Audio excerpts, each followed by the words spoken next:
నమస్తే అన్న. నమస్తే అన్న. పవన్ కళ్యాణ్ గారు డిప్యూటీ సీఎం అయ్యారు కదా, సో మీ ఫీలింగ్ ఎలా ఉంది? మా 10 ఏళ్ళ నాటి కళ అన్నది. మాకు చేసిన 21 సీటుకి 21 సీటు గెలవటం అనేది మాకు ఎంతో పండగ. ఈ 2024లో ఇది జీవితానికి గుర్తుండిపోద్ది. అందుట్లో మా అన్న డిప్యూటీ సీఎం రెచ్చిపోతాడు.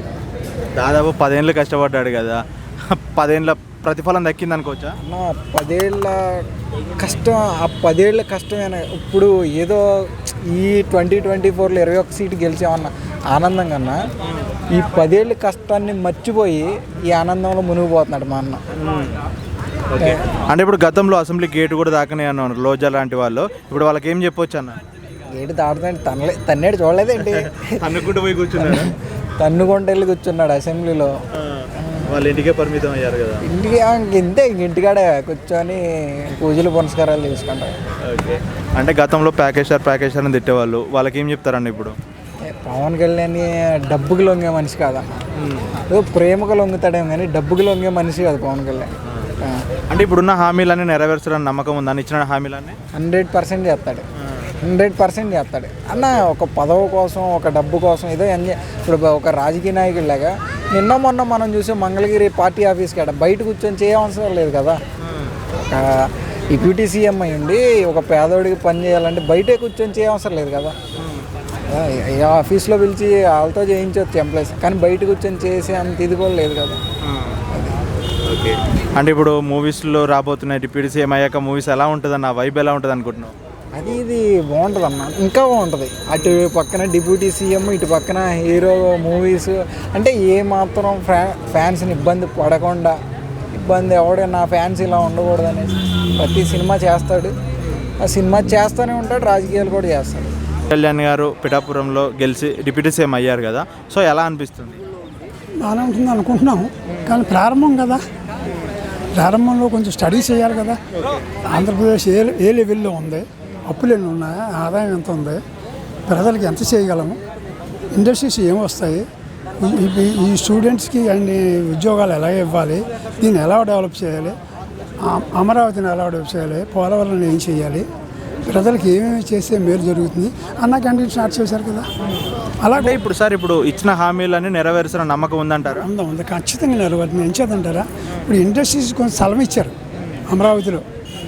బ్యాంకులు వాళ్ళకి కొన్ని 10 ఎకరాలు, ఇండస్ట్రీ 35 ఎకరాలు అలా ఇచ్చారు. ఇచ్చిన వాళ్ళు అందరూ వస్తున్నారు. ఇప్పుడు 2019 ముందు ఇచ్చారు చంద్రబాబు. వాళ్ళందరూ వచ్చి ఏమంటున్నారు, మేము పెట్టుబడులు పెడతామండి, ఇండస్ట్రీ పెడతాం, మా స్థలం చూపించండి అంటున్నారు. స్థలం చూపించారనుకోండి, ఇండస్ట్రీ స్టార్ట్ చేశారనుకోండి, వాళ్ళే కట్టుకుంటారు బిల్డింగ్లు, వాళ్ళే ఖర్చు పెట్టుకుంటాడు. ఏమి 5 పైసలు ఏకలేదు. ఈ కుర్రోళ్ళకి ఉద్యోగాలు వస్తాయి, దాని మీద ట్యాక్సులు వస్తాయి, ఆదాయం వస్తుంది కదా.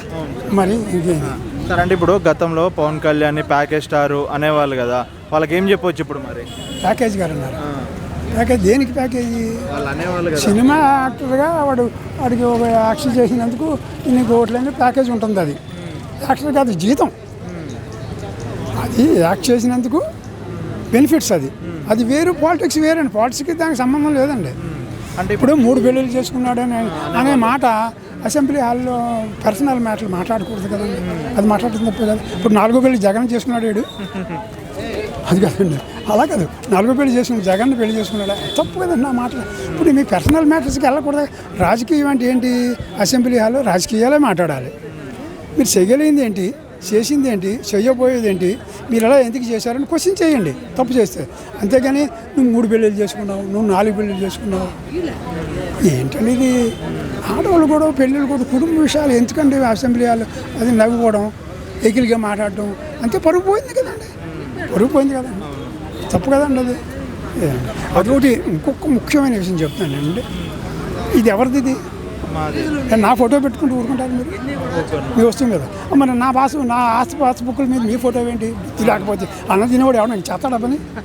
నేను నా తాతల నుంచి కష్టపడిన చంపాను ఆస్తి పాస్బుక్, ఇది మీ ఫోటోవా? మీరు ఎన్నాళ్ళు ఉంటారు? పోయారు కదా, సంకనాకి పోయారు కదా. మరి ఆ ఫోటో పెట్టుకోవడం ఏంటి అసలు? నాకు ఆ ఫోటో పెట్టుకునేసరికి ప్రజల్లో భయం వచ్చేసిందండి. ఈవిడ ఆ ఫోటో పాస్బుక్ వాడి దగ్గర ఉంచుకుంటాడు, జెరాక్స్ కాపీలు మనకి ఇస్తాడు, రేపు పొద్దున్న అసెంబ్లీ హాలు, అమరావతిలో బిల్డింగ్లన్నీ తాకట్టు పెట్టేశాడు కదా, పంచాయతీ బిల్డింగ్లు కూడా తాకట్టు పెట్టేశాడు కదా, మన ఆఫీసులు కూడా, మన ఆస్తులు కూడా తాకట్టు పెట్టేస్తాడు వీడు అని భయం ఏర్పడిపోయిందండి ప్రజల్లోన.